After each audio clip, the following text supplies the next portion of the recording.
What's up, y'all? This is your boy Eddie Jackson. Welcome back to the Drop That Podcast. Before we get into wrestling talk, this episode is brought to you by Laidback TV, okay? Over 10,000 channels, movies on demand, every sports channel. Going into the new year with it, you know what I'm saying? I know all these streaming services are costing you a fucking pretty penny, but you can get this at a very, very discounted price, yo. Go on laybacktv.com. It's on your screen, LAYBACKTV.com.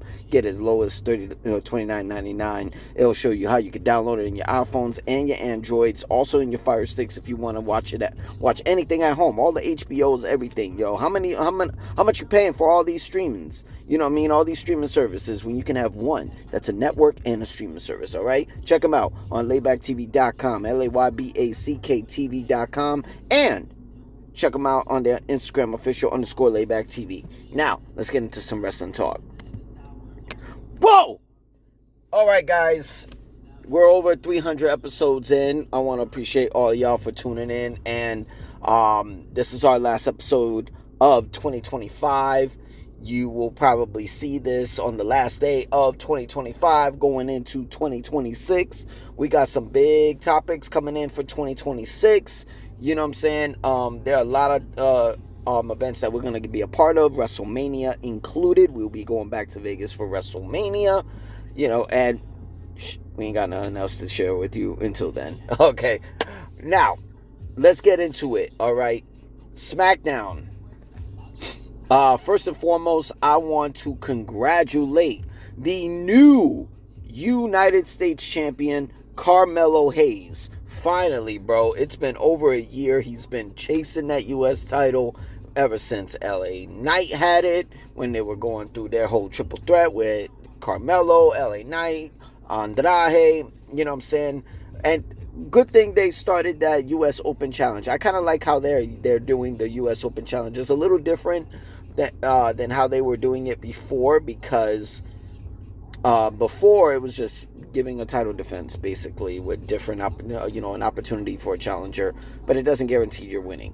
Now, bro, look how many times we have actually had that title change in this year alone. You know, going into the new year of 2025, right? At the time, Shinsuke Nakamura brought it into the 2025. LA Knight got it back for a 2-time reign. Jacob Fatu won the title at WrestleMania 41. He dropped it to Solo Sikoa. Solo dropped it to Sami Zayn. Sami Zayn did the U.S. Open Challenge. Lost the title to Dragunov. And now Carmelo Hayes is going to 2026 as our new United States champion. So shout out to him. You know what I'm saying? He is him. You know what I'm saying? So holla at him. And we finally got our stipulation match for Cody Rhodes and Drew McIntyre. It's going to be 3 stages of hell. Now, if you don't know what 3 stages of hell is, do your fucking Googles, do your research, because in the past 25 years, I believe there's probably 6 or 7 matches that were participated in a 3 stages of hell. 3 stages of hell means it's three matches basically in one with different stipulations. I will give you an example. The first ever 3 stages of hell match was Stone Cold Steve Austin and Triple H. Okay, back in 2021. No, I'm sorry. I don't know what the fuck I'm talking. I'm tripping. 2001. Okay, a month before Stone Cold defeated The Rock for the WWE Championship at WrestleMania 17. They went into No Way Out in a 3 stages of hell match. I believe the first match was regular falls. Stone Cold got the first fall with Stone Cold Stunner. I believe the second match was maybe No Holds Barred. But the third match was, it looked like a Hell in a Cell match. It was full of a lot of shit. But at the ending, it was Triple H who got the fall and defeated Stone Cold Steve Austin. So they started the whole 3 stages of hell. Triple H has the number of most 3 stages of hell matches. He's he faced Stone Cold Steve Austin in the first one. He faced Shawn Michaels for the World Heavyweight Championship in the second one, and then the third one he faced Randy Orton for the WWE title. So if anybody knows 3 stages of hell and bringing it back, It'd be the Game himself. So we're finally going to get one, and I'm kind of curious on what are the stipulations. I think this is finally the moment that Cody's going to drop the belt. I think we all went through our phase with Cody, the American Nightmare, holding down the belt for a whole year. I mean, he won the title at WrestleMania 40 in his first reign. He went through a whole year carrying the company on his back, having challengers like Logan Paul, who else? Solo Sikoa. Let me see. Oh, Kevin Owens, John Cena, and so forth. Lost the belt to John, got the title back at SummerSlam, and he's been on the tear ever since. But I think we're gonna get a title drop to Drew, and possibly a tease of a heel turn for Cody. Maybe. It seems like we're getting there. It's a little attitude in the American Nightmare. So let's see. But I think it's going to be a dope match. What I don't understand is why are they saving it for a Smackdown? If that's what they're doing, they're probably doing that because look how Raw has been. I mean, Raw just got done having a Women's World Championship and a World Tag Team Championship, which we'll get into, ending the year to go right into the new year, first Raw back with a Women's IC title on the line, Women's Tag Team title on the line, and World Heavyweight title on the line. So maybe this is them doing that. SmackDown got a long way to catch up. You know what I mean? Like right now, their U.S. title is mid. Their women's U.S. title is probably getting more popular than the men's U.S. title because Chelsea Green is not only doing her thing, on SmackDown, but she's going over to NXT defending that title. So I think everybody need to learn a little bit from Chelsea Green, being a two-time women's U.S. champion, and one half, I think it's intergender tag titles or something like that for AAA. She's doing her thing as a dual champion. The WWE tag titles is just some weird shit going on with MFTs and the Wyatt Six. Probably the undisputed WWE title and the women's U.S. title, the only things popping in SmackDown right now. So, with that being said, let's move on to Raw. So, we just had a triple threat match with Stephanie Vaquer defending the women's world title against Nikki Bella and Raquel Rodriguez. Something tells me they're kind of molding Raquel to possibly be the next women's world champ. I ain't gonna lie, she paid a lot of dues. She been chasing this world title ever since I want to say that new gold world title was given to Rhea Ripley when it was promoted from the SmackDown women's title. So she's been chasing it ever since. Liv Morgan held it, and Liv did a great job. In her rivalry with Rhea, great storyline. But Raquel, she's like a force to be reckoned with right now in Judgment Day. I ain't gonna lie, Judgment Day is giving me vibes that they're kind of imploding. There was a time where they had all gold. All gold. In total, 6 belts. Okay? 6 belts. Well, technically 5, but then they lost 2, and then they gained 1. It was weird. Technically, in all of Judgment Day, they have held the women's world title, the women's tag title, the world tag team title, the AAA mega title, and the IC title. That's a lot of gold for one faction. They've been doing better. The only faction that has done as great as them or even greater is the Bloodline. Otherwise, nobody's been doing as well as Judgment Day. But it seems like they're imploding because, Raquel, she's on a wrecking machine journey to get the women's world title.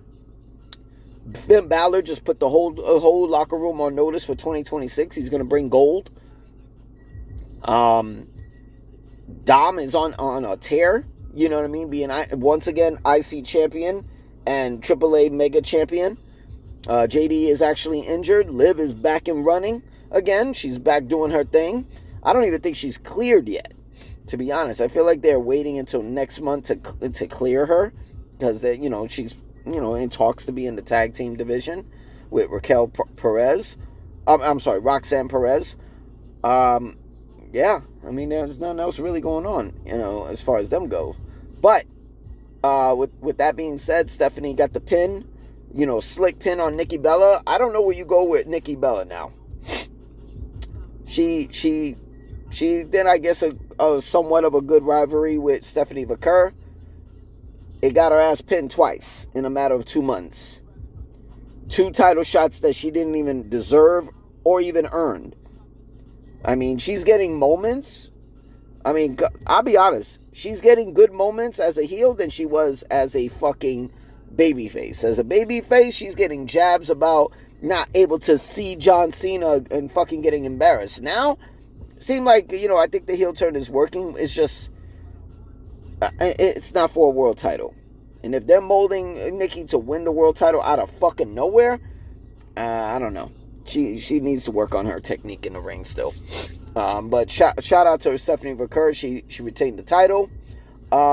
We got new World Tag Team Champions, the Usos. 9-time World Tag Champs, to be exact. I ain't gonna lie, that was a 5-star tag team match with AJ Styles, Dragon Lee, and the Usos. Very well positioned main event. That was great that it was in the main event. They did their fucking thing. Shout out to the Usos. I think this definitely sets up. I think they should let the Usos hold on to these titles till WrestleMania. To be honest, if you're putting them in a division and no longer singles competition, they did as much as they could. Shout out to Jey Uso. He's got 1 tag title more than Jimmy.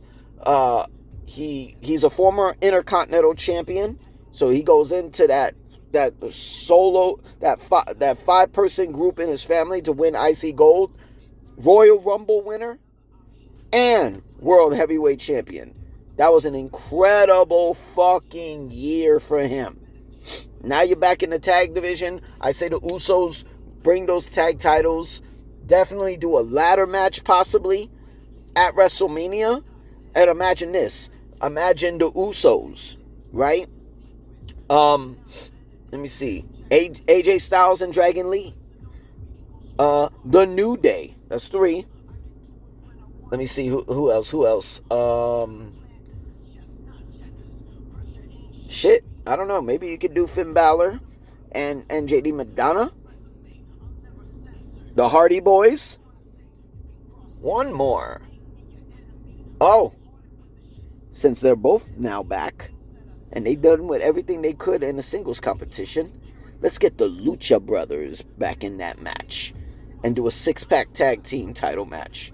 I would love to see that. So shout out to Usos. That was incredible. First Raw of 2026, it's going to be the Women's Tag Team Championship on the line as the Kabuki Warriors defend against Rhea Ripley and Io Sky. I got Rhea and Io bringing those tag titles into 2026. Women's Intercontinental Championship, Maxine Dupree versus the former champion Becky Lynch. Shockingly, I got Becky regaining the title. And the World Heavyweight Championship, CM Punk defending against Braun Breaker. I think there's some controversy. No fairness. I think we get a second masked man involved. But somehow, I think CM Punk retains the World Heavyweight Championship. That's my prediction for the first Raw of 2026. And I know most of the time we try to keep these companies separate, but fuck it.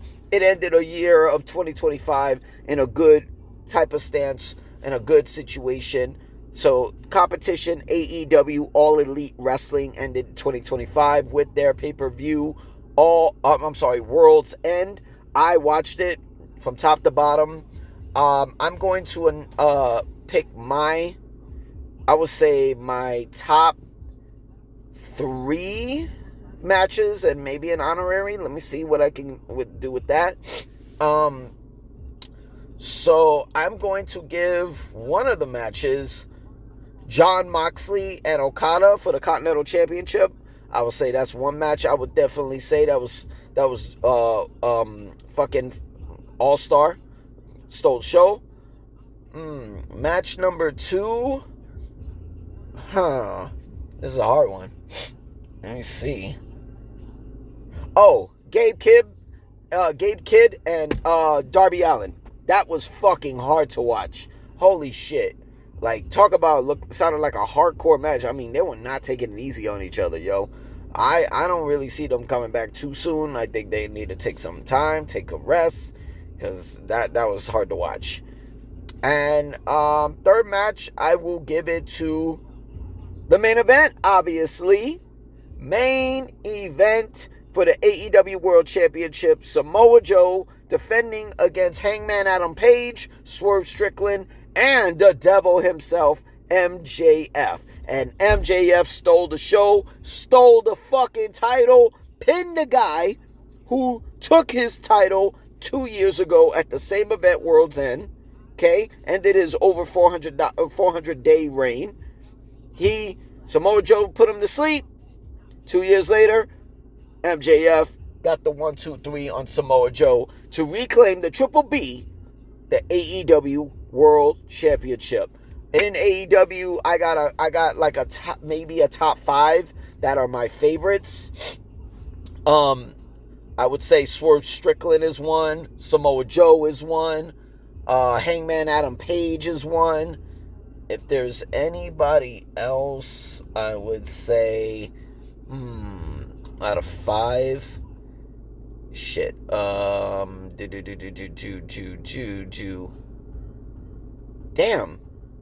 it's a lot. It's a lot to pick. You know what? I'm gonna change it up and pick a woman. I say Toni Storm.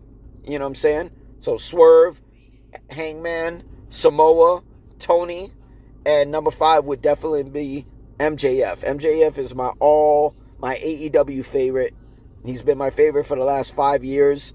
This guy is on another fucking level. You know, not only in the ring, on his promos, he proved it carrying a world championship. He proved it not only carrying a world championship, he showed you he could carry a world title as a heel and a babyface. He is a generational talent, just like he says, 100%. So shout out to MJF, Maxwell, Jacob, Freeman, the new AEW World Champion.